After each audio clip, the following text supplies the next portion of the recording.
Hi there, this is John Wilkinson from History Made Easier, and this first presentation on the American debt study is going to look at both sides of America's economy in the 1920s, the booming economy and what I called the worrying economy. And I'll begin by outlining the most important aspects to the context of the 1920s. And I'll end by looking ahead to the crash and factors that we can already see in the boom years. So, to that context, the American political system was set up to ensure a balance of power between the President and Congress, and to ensure that checks are in place so that power is not abused. For example, if Congress disapproves of presidential policy, it can refuse to vote the government the money to carry it out. Whilst on the other hand, the President can veto legislation coming from Congress, and a 2/3 majority is required for Congress to overturn that veto. Whilst the Supreme Court can overrule them both if what they have done is deemed unconstitutional. Do familiarise yourself with how the American political system works. You won't need a lot of detail, but it will really help you understand what's going on, and you may well find yourself using it in your exam. If you do, it will certainly stamp a sense of authority on your work. As for the key American principles and how Democrats and Republicans relate to them, well, the original settlers fought to carve out a country and to make a living, and so rugged individualism, the notion that men and women have to look after themselves and their families and not expect any help, features strongly in the American psyche. So welfare, for example, is kept to a minimum. And later, America fought for its independence from Britain on the principle that British government had become too oppressive, imposing itself too much on the lives of Americans. So the American Constitution is big on individual freedom, like the right to own a gun, and that taxes should be kept as low as possible. It's also a principle that governments should interfere as little as possible in the economy. Hence, trade unions have always been regarded with a lot of suspicion in America. As for the two main parties, the Republican Party is seen as the more right-wing, the more in tune with the American way, and the Democrat Party is seen as more willing to accept a greater role for government in protecting civil rights and providing welfare support for people in need. Keep an awareness of this as you revise this topic and carry it into the exam hall. There was no doubt that the American economy was booming in the 1920s. America was making goods more efficiently with new technology and new methods than had been the case since the first industrial revolution in Britain back in the 19th century. Excuse me. And Americans were buying. This was a consumer-driven economy, and that's so important. Never ever forget that for this topic. The electricity industry was bringing electricity to millions of homes for the first time, and new industries made consumer goods for the home. The chemical industry created new materials that revolutionized fashion. Communications for business was speeded up, and even the building industry, a labour-intensive industry, benefited from new machines. The development of the car industry was incredibly important. Indeed, its importance could hardly be exaggerated. You should be aware of all of this and have some examples ready to illustrate the significance of these industries. So, why did the American economy boom?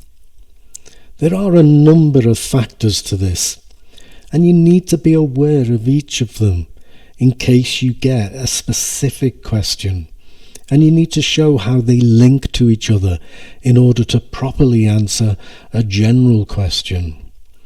The most fundamental basis for any explanation as to why America's economy boomed in the 1920s has to lie in America itself.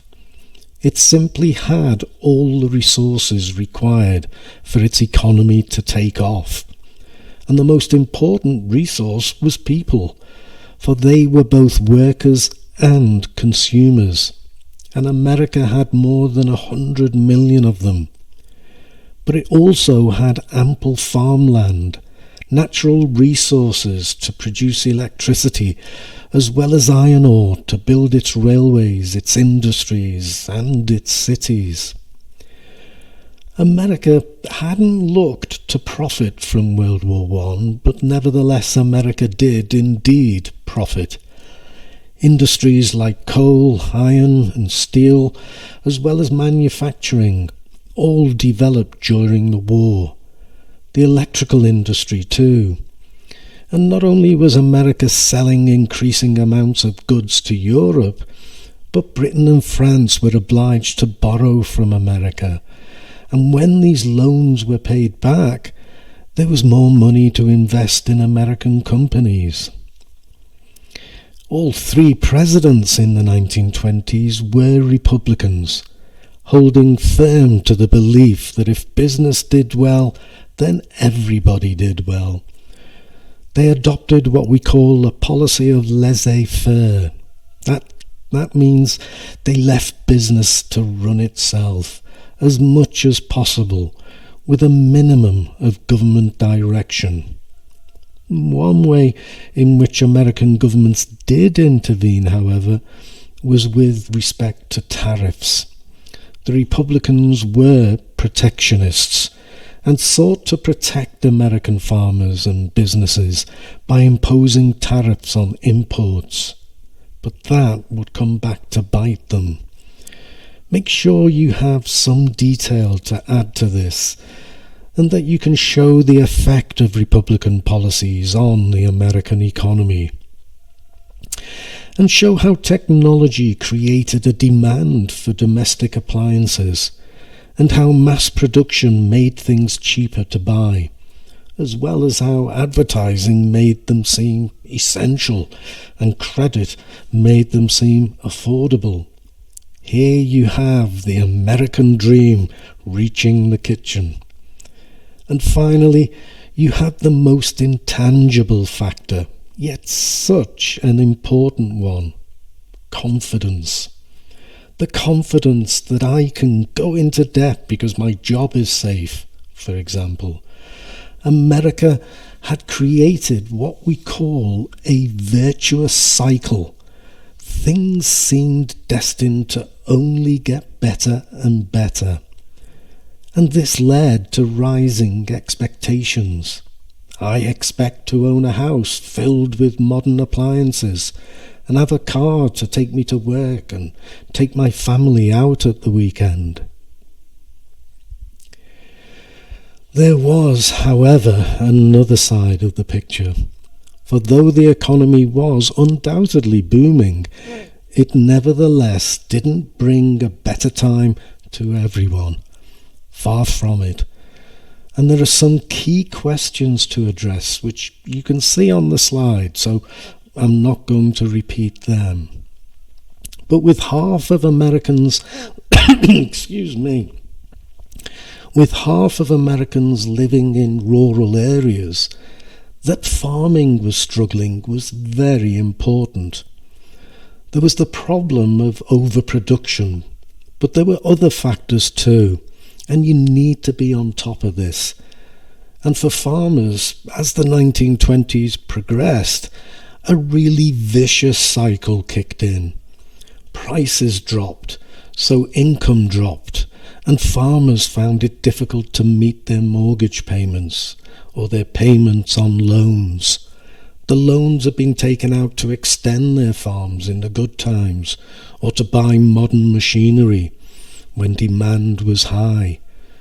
Now farmers were selling their land to clear their debts, but as the crisis deepened, land prices fell and increasing numbers of farmers were simply evicted. You need to be aware of the scale of this and its significance to the overall economy. And it was often the same in the older industries too, though some also faced competition from new products. And again, you need to know why and the effects on the overall economy. There was also the fact that unemployment, even in these boom years, remained nigglingly high, if I can put it that way. Again, you need to know why. And this time, I think you need to think about what this said about the economy as well as what it did to immigration policies. And this brings us to those groups who did not share in the boom: Native Americans, African Americans, and the new immigrants. And you need to think about the reasons and the implications. So, looking ahead to the crash, having looked at America's booming economy, I would now look ahead to the crash and consider where we can see contributing factors even at the height of the boom. The clear fact was that not everyone benefited from the boom. Far from it. The middle class did much better out of the boom than the working class. The middle class were much more likely to buy a car than even the skilled working class. The same could be said for electric cookers, washing machines and the like. It's not that the working class didn't buy these things, but they did so in smaller numbers, and they did so on credit. But the most important fact to note was that in 1928, the number of Americans living below the poverty line, that is, without the means to provide basic shelter, food or clothing, had actually risen and was at an amazingly high 42% of Americans. And if we add those on or just above the poverty line, the total is 60%, which for an economy booming on the basis of consumerism would prove to be a major problem. So, there you have booming America in, 10 or 15 minutes. I hope it proves useful to your revision. Good luck with that revision, and good luck in your exam too. Don't forget to check out my website, History Made Easier. You should find that helpful too. But for now, I do as always thank you for listening. Cheers.